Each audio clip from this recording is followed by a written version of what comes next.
everyone and welcome back to my channel. This is Simran Kumari, Final Prof BMS student. Today we are diving into another important topic for BMS First Prof student. BMS First Prof seems both exciting and confusing, but don't worry, you are not alone. Let's begin this journey together and understand why Shlok and their reference are your best companion from day one. So in this video, I am going to tell you the importance of Shlok and their references in BMS. तो जो पहला श्लोक जो मैंने example के तौर पे लिया है वो है सर्वदा सर्वभावानां सामान्यम वृद्धि कारणम ह्रास हेतु विशेष्च प्रवृत्ति उभयस्तु, और इसका रेफरेंस है जो उसके बगल में लिखा हुआ है। तो इसमें जो च है, च का मतलब हुआ चरक संहिता, और जो सु है, सु का मतलब हुआ सूत्र स्थान। अब तक यहाँ पे ऐसा हुआ कि चरक संहिता सूत्र स्थान, और जो 1 लिखा हुआ है उसका मतलब हुआ कि वो हमें बता रहा है कि वो कौन सा चैप्टर है, कौन सा अध्याय है। चरक सूत्र का अध्याय नंबर 1 और 44वां श्लोक।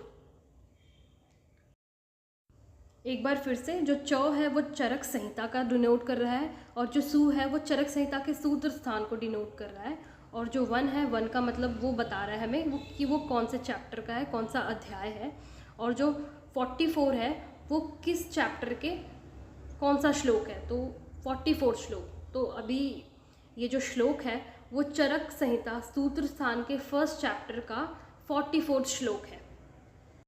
अब मैं कुछ और एग्जाम्पल से समझाती हूँ कि कई बारी ना जो रेफरेंस होते हैं वो ऐसे भी लिखा होता है, जैसे च मीन्स चरक, स मीन्स संहिता और सु मीन्स सूत्र स्थान, फर्स्ट का 44 श्लोक।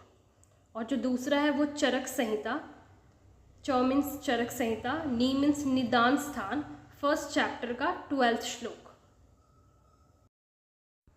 वैसे एक और एग्जाम्पल है, सु मीन्स सुश्रुत, स मीन्स संहिता और सु मीन्स सूत्र स्थान, सुश्रुत संहिता सूत्र स्थान, और जो 2 है वो हमें बता रहा है chapter number 2nd chapter 4th श्लोक। और जो दूसरा एग्जाम्पल है वो सु मीन्स सुश्रुत संहिता, शा मीन्स शारीर स्थान, चैप्टर नंबर 4 श्लोक नंबर 2, सुश्रुत शारीर स्थान 4th चैप्टर 2nd श्लोक। और कई बार हमें कोई श्लोक आता है, जैसे हमें सिर्फ श्लोक है और उसका रेफरेंस मिला है, बट हमें उसके आगे पीछे का इन्फॉर्मेशन जानना है, तो हम क्या करेंगे और हमें पता नहीं है कि वो कौन से चैप्टर का है, तो हम कैसे पता करेंगे? हम उसके रेफरेंस को देखेंगे। हम पूरी संहिता नहीं ढूंढेंगे, सारी बुक में नहीं ढूंढ पाएंगे कि एक श्लोक कौन से चैप्टर में है, तो हम क्या देखेंगे? हम उसका रेफरेंस देखेंगे। सो अब हम आते हैं कि श्लोक हमें क्यों याद करने चाहिए। श्लोक हमें इसलिए याद करने चाहिए क्योंकि वो both viva and theory purpose के लिए इंपॉर्टेंट है। Quoting shloka will give you some extra point as compare to attempting a question without any shloka. इसके अलावा अगर आप पीजी का प्रिपरेशन कर रहे हैं तो उसमें भी बहुत सारे क्वेश्चंस ऐसे आते हैं जो श्लोक बेस्ड पे होते हैं, फिलअप्स के फॉर्म में होते हैं। कई बार इंपॉर्टेंट श्लोक्स के रेफरेंस ही पूछ लिए जाते हैं। इसके अलावा बहुत सारी चीज़ ऐसे होती है, जैसे ड्यूरिंग प्रैक्टिस अगर आप ओज के गुण, बात के गुण ऐसे कर सकते हैं, तो वो क्या होता है, रिदमिक होता है। याद करने में टाइम लगता है, लेकिन एक बार आप उसको याद कर लेते हो तो वो आपके ब्रेन में देर तक रिटेन करके रखता है, जिससे आपको याद करने में आसानी होती है और उसको रिकॉल करने में आसानी होती है। टाइम लगता है इसको याद करने में, बट हो जाता है। जो आयुर्वेद का ओरिजिन है वो कहाँ से है? वो श्लोक है, संस्कृत से है, श्लोकों के फॉर्म में है। तो वो हमें बताता है आयुर्वेद की ऑथेंटिसिटी। अगर आप बीएमएस कर रहे हो, अगर आपको किसी ने पूछ लिया कि आपको एक भी श्लोक नहीं आता है, मतलब थोड़े तो आने ही चाहिए, मतलब थोड़ा अच्छा लगता है कि चलो इसको संस्कृत आती है, इसको थोड़े श्लोक तो आते हैं, इसने इतना टाइम दिया है बीएमएस में, चल थोड़े बहुत तो कोई भी एक्सपेक्ट करता है कि चल इसका सब्जेक्ट है तो आना चाहिए। अगर आपको किसी ने रोग निदान ही पूछ लिया और आप उसको वो नहीं आंसर कर पाए तो कैसा लगेगा? तो वैसे ही आपका संस्कृत भी एक सब्जेक्ट ही था, तो आपको श्लोक करने चाहिए। श्लोक हमें क्यों याद करने चाहिए, इस पे मैं ऑलरेडी एक वीडियो बना चुकी हूँ, आप चाहे तो उसे जाके देख सकते हैं। और अब उनका क्या, जो बिल्कुल श्लोक याद नहीं कर सकते या करते ही नहीं है, या जिनको लैंग्वेज बैरियर होता है कि जिन्होंने संस्कृत कभी पढ़ी नहीं होती है, और किसी का तो बिल्कुल ही संस्कृत बहुत वीक होता है, तो उस सिचुएशन में क्या करें? मतलब ऐसा नहीं है कि आप श्लोक नहीं याद करेंगे तो आपका कुछ नहीं हो सकता, बीएमएस नहीं हो सकता, ऐसा कुछ भी नहीं है। बिना श्लोक के भी आप बीएमएस में अच्छे नंबर से पास हो सकते हैं, बाकी चीज़ भी आप कर सकते हैं।